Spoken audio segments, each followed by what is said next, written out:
Hi everyone, just wanted to give you a quick overview of a program called Google Meet in case you were interested in doing any sort of live collaboration working with your classes. You can do it in Google Meet.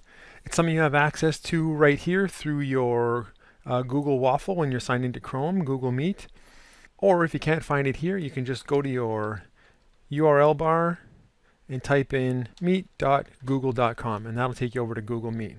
Once you're here, you can see you can click on join or start a meeting.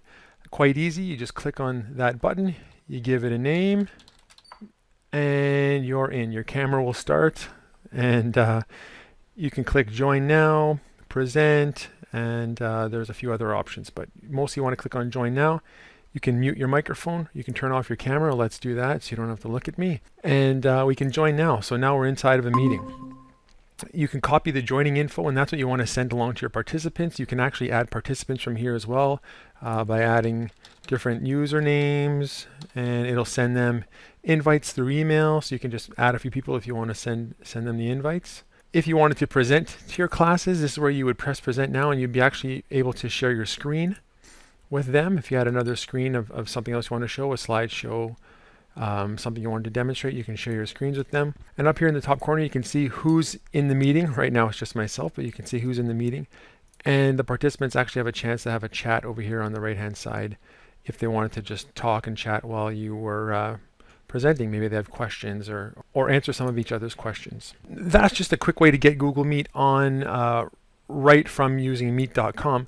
But most of you would want to schedule a meeting ahead of time. So I'm going to show you how to do that now. Let's end this meeting. Whenever you want to end a meeting, you just have to click down here at the bottom on leave call, and that will end our meeting, and we'll return home. That brings us back to the Google Meet homepage. Now, if you want to schedule a meeting, you need to use your Google Calendar. And again, you can get the calendar from the course waffle here and select calendar, or just type calendar.google.com in your URL, and that brings up your calendar. It's quite easy to schedule a Google Meet from your calendar. You're just going to go over here to the left hand side and press create, add title, we'll call it test meeting, and you can set your time, your date right here. You just have to click on it. You can choose your date, click on it, choose your time. Again, you can add guests from here, so you can type their name in, email addresses will pop up, and you can enter your guests and invite them from here. You can do that again later, and I'll show you how we can do that again later. But the most important part is we're going to add conferencing down here. So we're going to add conferencing. It's going to say join meetings hangout. It's going to give you a URL for the meeting. And that's pretty much about it. We've picked a date, we've picked a time, we've added our guests if we chose to, got our meeting hangout, and we're going to save it.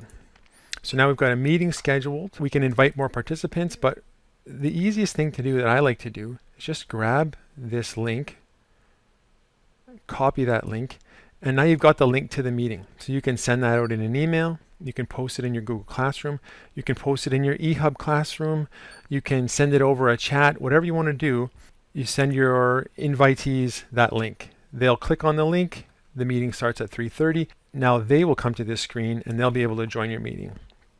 Once the meeting starts, they can join, and here we are back in our Google Meet. And as you're sitting here, your participants will begin to join and they'll begin to enter your meeting. And remember what I mentioned before, you can present, you can do all those things, your users can chat on the side. It's pretty handy, pretty good way to work and collaborate with your class in real time. A few things that I don't really like about Meet is that you don't have control over their microphones. In some other programs that I would encourage you to use at our board, you can control their mics and their cameras, things like that. So that's just a quick overview of how you can schedule and get on Google Meet. It's a pretty handy program to have. Take some time, get in, play around with it, schedule some meetings in your calendar. That's the best way to use it, and you'll be up and running with Google Meet in no time. Thanks.